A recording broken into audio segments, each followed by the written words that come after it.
ठाणे शहरातील जागोजागी झाडांची छाटणी केलेली आहे. त्याच छाटणी केलेल्या फांद्यांचा खच व कचरा रस्त्याच्या बाजूला पडून आहे. त्यामुळे स्थानिक नागरिकांना प्रचंड त्रास सहन करावा लागत आहे. म्हणूनच ठाणे शहराच्या वतीने ठाणे शहर अध्यक्ष रवींद्र मोरे यांनी महानगरपालिकेला सूचक इशारा दिला आहे की येत्या 5 दिवसात हा कचरा उचलला गेला नाही तर हा सर्व कचरा ठाणे महानगरपालिकेत आणून टाकला जाईल. या प्रसंगी विभाग अध्यक्ष संदीप साळुंके, शहर सचिव प्रशांत पालांडे, प्रभाग अध्यक्ष उमेश यादव, उपविभाग अध्यक्ष मंगेश पिंगळे, मयूर पोळ, शाखा अध्यक्ष सिद्धेश पवार, रोशन वाडकर, शुभम सावंत व आदी पदाधिकारी उपस्थित होते. नमस्कार, मी रवींद्र मोरे, मनसे ठाणे शहर अध्यक्ष. तुम्ही वाहिलेला कचरा असा संपूर्ण ठाण्यात हा कचऱ्याचा ढीग बऱ्याचशा ठिकाणी हे केलेला आहे की एकतर हे झोपले होते, पाऊस पडण्याच्या अगोदर झाडं तोडायची, छाटणी करायची, तो वेळ नव्हता. पाऊस पडल्यानंतर बरीचशी झाडं पडली, त्याच्यानंतर हे जागे झाले. पण जागोजागी असा कचरा पडलेला आहे. इथे बघाल, ह्याच्या आपल्या सर्कलला बघाल, हरिदेव सर्कलला, पुढे दमानीच्या अगोदर बघाल, त्या सर्व्हिस रोडला बघाल, सगळीकडे सुस्ता झाडांचा खच आहे. मी नगरपालिकेला 5 दिवसाची मुदत देतो. 5 दिवसात हे कचरा उचलला गेला नाही तर हा सगळा कचरा उचलणार आणि नगरपालिकेच्या आतमध्ये नेऊन टाकणार. कारण यांना हीच भाषा कळते, आम्ही सांगून यांना कळत नाही. बरेचसे इथले नागरिक पण सांगतायत की इथले लोकांना त्रास होतोय, लोक बोलतायत, तर त्यांना यांचे कामगार उत्तर देतात, तुमच्या बापाचा रस्ता आहे का, याचा त्रास तुम्हाला काय होतोय, ही उत्तरं दिली जातात नगरपालिकेच्या कर्मचाऱ्यांची आम नागरिकांना. आता जिथे एक नागरिक होते, कुठे गेले ते बघा, त्यांना सांगताय की तुझ्या बापाचा रस्ता आहे का. तर ही अशी जर उत्तरं असतील तर आमच्याकडून एकच म्हणणं आहे की हा जर कचरा उचलला गेला ना 4 दिवसात, हा म्हणजे ठाण्यातला, तो कचरा उचलणार आणि तुमच्या नगरपालिकेच्या आतमध्ये नेऊन टाकणार. मग त्यांना कळेल की कचऱ्याचा नक्की त्रास काय होतो. धन्यवाद. जय हिंद, जय महाराष्ट्र. दादा, दात घासताय ना, मग पाणी का वाया घालवताय? ताई, भांडी घासा नाहीतर फोन पहा, पण नळ का चालू ठेवलाय? अंघोळ झाली ना करून, मग शॉवर चालूच.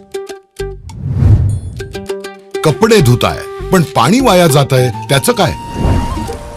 गाडी अशी धुताय आणि उद्या पाणी कायमचं संपलं तर? पाण्यासाठी किती जणांची वणवण होते, कित्येक कुटुंबांना तर पाणी मिळतही नाहीये. पाणी बोलत नाही, पण आपण त्याची किंमत जाणली पाहिजे. पाण्याचा अपव्यय टाळा, परिस्थिती भीषण होऊ शकते. प्रत्येक थेंब जपा, पाणी वाचवा. पाणी ही निसर्गाची देणगी आहे. पाणी निर्माण करता येत नाही. पाण्याची बचत हीच पाण्याची निर्मिती. ठाणे महानगरपालिकेतर्फे जनहितार्थ जारी. तलावांचे शहर आता कॉन्क्रीटचे शहर होऊ लागले असून पर्यावरणाला धक्का पोहोचत आहे. त्यामुळे कावेसर तलावाचे कॉन्क्रिटीकरण होऊ देणार नाही असे आमदार संजय केळकर यांनी ठणकावून सांगितले. हिरानंदानी परिसरातील नागरिक आणि पर्यावरण प्रेमींनी आज जनसेवकाचा जनसंवाद या कार्यक्रमात आमदार संजय केळकर यांची भेट घेतली. यावेळी त्यांनी कावेसर तलावाला कॉन्क्रिटीकरणापासून रोखण्याची मागणी केली.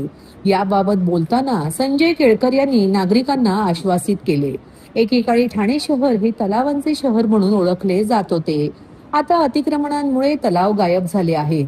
कावेसर तलाव परिसर पर्यावरणपूरक असून तेथे विविध जातीचे पक्षी आणि जैव साखळी अस्तित्वात आहेत. कॉन्क्रिटीकरणामुळे पर्यावरणाला बाधा पोहोचणार असल्याचे नागरिकांचे म्हणणे आहे. त्यामुळे तलावाची नैसर्गिक व्यवस्था टिकून राहील यासाठी प्रसंगी आमदार निधी देईन असे संजय केळकर यांनी सांगितले. भाजपच्या खोपटेतील 111व्या जनसेवकाचा जनसंवाद या कार्यक्रमात अनेक नागरिकांनी निवेदनाद्वारे तक्रारी केल्या. ठाण्यात सुरू असलेला SRA प्रकल्प कौतुकास्पद असला तरी या प्रकल्पाच्या विकासकांच्या आडमुठेपणामुळे आजूबाजूच्या इमारतींना धोका निर्माण झाला आहे. याबाबत SRA अधिकाऱ्यांशी बोलून विकासकावर कारवाई करण्याच्या सूचना केल्याचे संजय केळकर यांनी माध्यमांना सांगितले. या जनसंवादात नगरसेवक विकास पाटील, नगरसेवक सुरेश कांबळे, नगरसेविका माधुरी मेटांगे, कैलास मात्रे उपस्थित होते.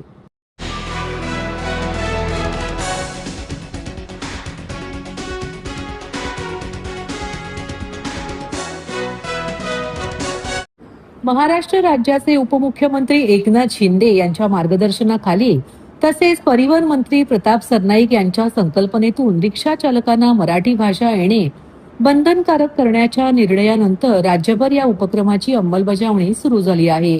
त्याच पार्श्वभूमीवर ठाण्यात प्रादेशिक परिवहन विभाग आणि कोकण मराठी साहित्य परिषद यांच्या संयुक्त विद्यमाने रिक्षा चालकांसाठी मराठी भाषा शिकवण्याची विशेष कार्यशाळा आयोजित करण्यात आली.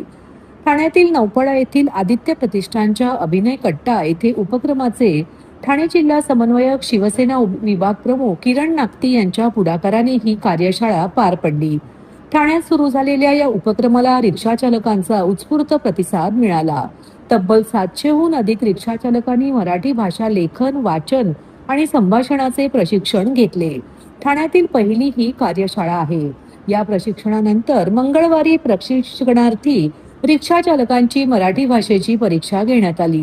परीक्षेद्वारे रिक्षा चालकांनी मराठी भाषेचे मूलभूत ज्ञान आत्मसात केले आहे का याची पडताळणी करण्यात आली. या परीक्षेत मोठ्या संख्येने रिक्षा चालक उत्तीर्ण झाले असून त्यांना पुढील टप्प्यात प्रमाणपत्रांचे वितरण करण्यात येणार असल्याची माहिती किरण नागती यांनी दिली.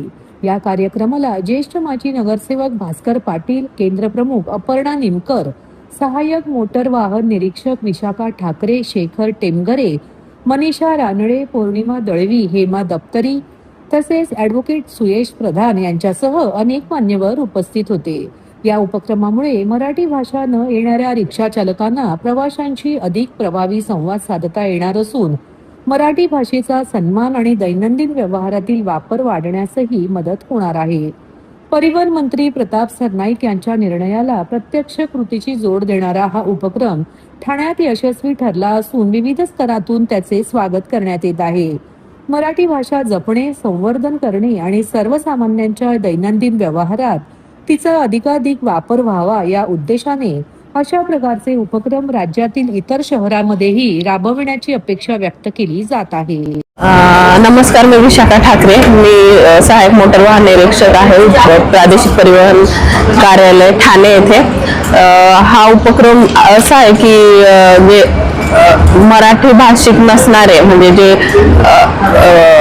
पर राज्यातून आलेले रिक्षा चालक आहे त्यांनी मराठी शिकावं आणि आपल्या महाराष्ट्राची भाषा त्यांनी वापरावी काम करत असताना किंवा इतर ठिकाणी वावरत असताना. त्याच्यासाठी हा उपक्रम आहे. सरनाईक साहेबांनी हे सुरू केलेलं आहे. त्याला आम्ही एक्झाम घ्यायला आज आलो तर प्रतिसाद खूप चांगला आहे. बऱ्यापैकी जे कॅन्डिडेट आहे त्यांनी चांगला प्रतिसाद दिला आणि बऱ्यापैकी मराठी त्यांना चांगलं बोलता यायला लागलेलं आहे. महाराष्ट्र माझा, मराठी माझी संवाद भाषा. खरं तर असं म्हणत आपण बघतोय गेल्या 2 महिन्यांपासून महाराष्ट्र शासनानं एक उपक्रम राबवला. सर्वात महत्त्वाचं म्हणजे महाराष्ट्राचे सन्माननीय उपमुख्यमंत्री एकनाथजी शिंदे साहेब यांच्या मार्गदर्शनानं आणि महाराष्ट्राचे परिवहन मंत्री प्रताप सरनाईक साहेब यांच्या संकल्पनेतून हा विचार पुढे आला. GR मध्ये बऱ्याच गोष्टी असतात पण त्या अंमलात आणणं खूप गरजेचं असतं आणि तो दिवस खरं तर ह्या आताच्या सरकारमुळे आला. आणि परप्रांतीय प्रत्येकाला खरं तर भाषा आलीच पाहिजे. व्यवहार भाषा प्रत्येकाला ज्या राज्यात आपण जातो त्या राज्यात ती भाषा बोलावीच लागते. त्याच्यामुळे मराठी ही आमची आई आहे, हिंदी आमची मावशी असली तरी पण त्या आईचा आदर करणं गरजेचं आहे. म्हणूनच आपण परप्रांतीय जी पण मंडळी आहेत, पण ते टॅक्सी चालक असतील, रिक्षा चालक असतील, त्यांच्यासाठी खरं तर ती जी योजना सुरू केली त्या माध्यमातून अभिनय कट्ट्यावर इथे आदित्य प्रतिष्ठान ठाण्याच्या माध्यमातून हे केंद्र सुरू झालं आणि इथे महाराष्ट्रातलं पहिलं हे केंद्र सुरू झालं. सापाचे प्रदीप दवळ सर यांनी सुद्धा तो विश्वास ठेवला आणि त्यांनी ती जबाबदारी आमच्यावर दिली आणि आता 700च्या वरती विद्यार्थ्यांनी खरं तर इथे प्रशिक्षण घेतलंय. त्यांच्या परीक्षा आज वेगवेगळ्या खरं तर गेल्या काही दिवसांपासून सुरू आहेत. एक 3ऱ्या टप्प्यातल्या परीक्षा आज झाल्यात, अजून एक टप्पा बाकी आहे. RTOचे अधिकारी असतील, इतर प्रशिक्षक असतील, सापाची मंडळी असतील, अभिनय कट्ट्याचे असतील, त्या सगळ्यांनी अगदी खेळीमेळीच्या वातावरणामध्ये त्या सगळ्यांना मराठी भाषा शिकवण्याचा ह्यांनी सुद्धा अभिमान बाळगला आणि मराठी भाषा शिकवणं हे आपल्यासाठी पण गर्वाची गोष्ट आहे.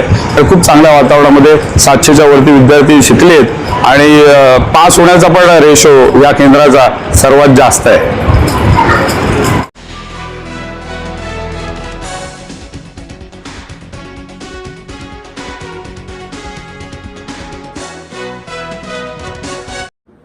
ठाण्याच्या वर्तकनगर भागातील सुलोचना देवी सिंगानिया हायस्कूलमधील इयत्ता 3री आणि 4थीच्या सुमारे 55 ते 60 विद्यार्थ्यांना अन्नातून विषबाधा झाल्याची चर्चा पालक वर्गात सुरू असल्याचा दावा ठाणे महापालिकेचे उपमहापौर कृष्णा दादू पाटील यांनी केली आहे. या प्रकरणी त्यांनी ठाणे जिल्हाधिकारी तसेच ठाणे महापालिका आयुक्त यांना पत्र दिल्याने खळबळ उडाली होती. या घटनेची सखोल चौकशी करून जबाबदारांवर कठोर कारवाई करण्याचीही त्यांनी मागणी केली होती. यासाठी ठाणे महानगरपालिकेचे उपमहापौर कृष्णा पाटील यांनी वैद्यकीय अधिकारी तसेच आरोग्य अधिकारी व शिक्षण अधिकारी यांच्या समवेत सुलोचना देवी सिंगानिया शाळेत धडक दिली. यावेळी शाळेच्या मुख्याध्यापकांनी भेट देणे टाळले. यावेळी शाळा व्यवस्थापनाने उपमहापौर कृष्णा पाटील, वैद्यकीय अधिकारी, आरोग्य अधिकारी व शिक्षण अधिकाऱ्यांसमवेत चर्चा केली. यावेळी शाळा व्यवस्थापनाने सांगितले की 1 व 2 जुलै रोजी मुंबई येथे 3री व 4थीच्या विद्यार्थ्यांची सहल गेली होती. मात्र सहलीनंतर सर्व विद्यार्थी शाळेमध्ये हजर होते व त्यातील 2च विद्यार्थी गैरहजर होते असं स्पष्टीकरण शाळेने दिले. मात्र उपमहापौर कृष्णा पाटील यांनी शाळा प्रशासनावर संताप व्यक्त करत म्हणाले की ज्या व्यक्तीवर पॉक्सो कायद्याअंतर्गत गंभीर गुन्हा दाखल असताना देखील त्या सहलीचे कंत्राट संबंधित व्यक्तीला दिले, तसेच या सहलीबाबत ठाणे महानगरपालिका प्रशासनाला कोणतीही पूर्वकल्पना दिली नव्हती. याबाबत उपमहापौर कृष्णा पाटील यांनी तीव्र संताप व्यक्त केला आहे. शाळा व्यवस्थापनाने स्पष्ट केले की 204 विद्यार्थी सहलीला गेले होते. अन्नातून वीज बाधा झाली असती तर सर्वच मुलांना झाली असती. फक्त 2च मुलांना त्याचा त्रास झाला असं स्पष्टीकरण शाळा व्यवस्थापनाने दिले आहे. ज्या 2 विद्यार्थ्यांना त्रास झाला होता, ज्या रुग्णालयात दाखल केले होते, त्या पालकांची आम्ही चौकशी केलेली आहे असेही स्पष्टीकरण शाळा व्यवस्थापनाने दिले आहे. मात्र शाळेने अशा प्रकारचे सहलीचे नियोजन करताना प्रशासनाला पूर्वकल्पना देणे बंधनकारक असून यापुढे अशा प्रकारच्या घटना घडल्यास ते योग्य ठोस कारवाई करण्यात येईल असा इशारा देखील उपमहापौर कृष्णा पाटील यांनी प्रसारमाध्यमांशी बोलताना दिला आहे. कालच मला ते माहीत पडलं, तेव्हा आम्ही आज प्रिन्सिपल मॅडमशी वेळ घेतली होती, पण त्या नाही आहेत अवेलेबल. आणि मग आपले वैद्यकीय अधिकारी, महापालिकेचे शिक्षणाधिकारी, सर्वच टीम आज आम्ही त्यांची शिष्टमंडळाची भेट घेतली. त्याच्यामध्ये आम्ही त्यांना निदर्शन आणलं, पण त्यांना हे माहीत नाही आहे की त्या व्यक्तीवर असा गुन्हा दाखल आहे का. पण ॲक्च्युली शाळे प्रशासनाने ज्या व्यक्तीबरोबर आपण ॲडव्हेंचर पिकनिक करतो, ॲडव्हेंचर ग्रुप बनवतो, ॲडव्हेंचर ग्रुपचा मालक कोण आहे, त्याच्यावर काय आहे, त्याची क्रॉस पोलीस व्हेरिफिकेशन घेणं गरजेचं होतं, पण ते स्कूल व्यवस्थापनाने घेतलेलं नाही आहे. गेल्या 7 वर्षांपासून ते ॲडव्हेंचर पिकनिक करतायत. या 1 वर्षा अगोदरच ही घटना घडली आहे. शाळा प्रशासन काही दखल घेत नाहीये आणि जे काही मुलांना जे फूड पॉयझनिंग झालं होतं, तुम्ही देखील संपर्क केला, पत्रकारांनी पण संपर्क केला, पण काही उत्तर आलेलं नाही. त्यांच्याकडनं सांगण्यात की पत्रकारांनी चुकीची बातमी लावली. त्यांचं शाळा व्यवस्थापन एक आताही कबूल करत नाही की चूक झालेली आहे. पण प्रिन्सिपल मॅडमनी रविवारी रात्री 6 पेरेंट्सच्या ग्रुपवरती स्वतःची चूक कबूल केलेली आहे. त्यांनी सांगितलेलं की हे घडलेलं आहे, पण आम्हाला लेट कळालं. आम्ही ज्या अधिकाऱ्याला दिलेलं आम्ही काम, ज्या संस्थेला, त्याची चौकशी करणार, जिथे फूड आले त्यांच्यावर आम्ही कारवाई करू असं त्यांनी गेलेलं आहे आणि दिलगिरी व्यक्त केलेली आहे पेरेंट्स लोकांची. पण माझं म्हणणं, तेवढी दिलगिरी व्यक्त करून हे योग्य नाही आहे, कारण भविष्यात पुढे असे कुठल्या घटना घडू नयेत. त्यासाठी शाळेने एकदम स्ट्रिक्ट राहिलं पाहिजे. त्या संस्थेचं जी सप्लाय करणारे फूड, त्याचं फूड लायसन्स असतील, त्याच्या जी व्यक्ती कोण आहे, त्याची पार्श्वभूमी काय आहे, पोलीस व्हेरिफिकेशन असेल, इतर बाबीची पूर्तता केली पाहिजे. किंवा आपली मुलं कोण घेऊन जाणार आहे, त्याचं बिहेवियर कसं आहे, किंवा त्याचं पोलीसमध्ये त्याच्यावर केसेस आहेत की नाही, त्याची चौकशी शाळेने पहिली करायला पाहिजे होती. आता आम्ही शाळेच्या निदर्शन आणल्यानंतर त्यांनी ते कबूल केलं की आम्ही त्याची माहिती घेतो म्हणून. आणि आमच्या वैद्यकीय अधिकारी आणखी शिक्षण मंडळाने त्यांना सांगितलेलं आहे पॉईंट्स, सगळी माहिती देतो म्हणून सांगितलेलं आहे. आणि पिकनिकच्या आधी शिक्षण मंडळाला कळवणे शाळेची गरज आहे, पण शाळेने अद्याप कळवलेलं नव्हतं. ते पण शिक्षण मंडळ, शिक्षण अधिकाऱ्यांनी खंत व्यक्त केली. मग त्यांनी सांगितलं की यापुढे भविष्यात अशी चूक होणार नाही. आम्ही प्रत्येक वेळी काही असं आमचं असेल हे सहल किंवा इतर कुठले प्रोग्राम पुढे बाहेर जायचे असले मुलांचे, तर ते आम्ही पूर्ण कल्पना देऊन कबूल केलेलं आहे. महानगरपालिकेकडनं काय कारवाई करण्यात आली आहे का आता? काही पेरेंट्स लोकांचं म्हणणं होतं की त्यांचे टॉयलेट बरोबर नसतात किंवा हा त्रास आहे, तर ते आम्ही चौकशी केली. पण प्रत्यक्ष बघितलं आम्ही आता पाणीमध्ये, तर सगळे टॉयलेट हे ओके आहेत. आणि महापालिकेने पण असं आता सांगितलं की दर 15 दिवसांनी ते येऊन चेक करत जातील. सॅनिटरी इन्स्पेक्टर असतील ते येऊन चेक करतील आणि एक सुवर्ण मध्य शाळा शेवटी ठाणेकरांच्या ठाण्याची जी मुलं वरतात तर त्याच्यामधनं बाबा एक मार्ग चांगला काढू, भविष्यात अशा कुठल्या घटना घडू नये याची काळजी घेऊ हे व्यवस्थापनाने पण सांगितलेलं आहे. त्याचबरोबर एक ट्रॅफिक समस्या इथे आम्हाला नेहमी भेडसावते ठाण्यामध्ये, तर त्यासाठी आम्ही DCP साहेबांशी सिसार साहेबांशी बोलणं केलं तर त्यांनी त्यांचे अधिकारी देशमुख साहेबांना पाठवलं. ते देशमुख साहेब पण आले, त्यांनी त्यांची प्रॉब्लेम्स सांगितले आणि शाळेचे प्रॉब्लेम. आता ह्याच्यातून म्हणजे ट्रॅफिक आणि शाळा ह्याच्यातून एक मार्ग काढणार आहेत. जी सकाळची शाळा भरतीच्या वेळी जी ट्रॅफिक असते आणि शाळेत सुटतेच्या वेळी त्याच्यातून ठाणेकरांना तो त्रास होतो, तर त्याच्यावरती कायमस्वरूपी तोडगा काढण्याचं शाळेने कबूल केलं आणि ट्रॅफिक इन्चार्ज बरोबर बसून एक त्यातला मार्ग काढण्याचं ठरलेलं आहे. सर, अंमली पदार्थ कुठेतरी आढळून येतात मोठमोठ्या शाळांमध्ये. आपणही इथे उल्लेख केलेला काही प्रमाणात आढळल्याचं आपल्या निदर्शनास आलं होतं.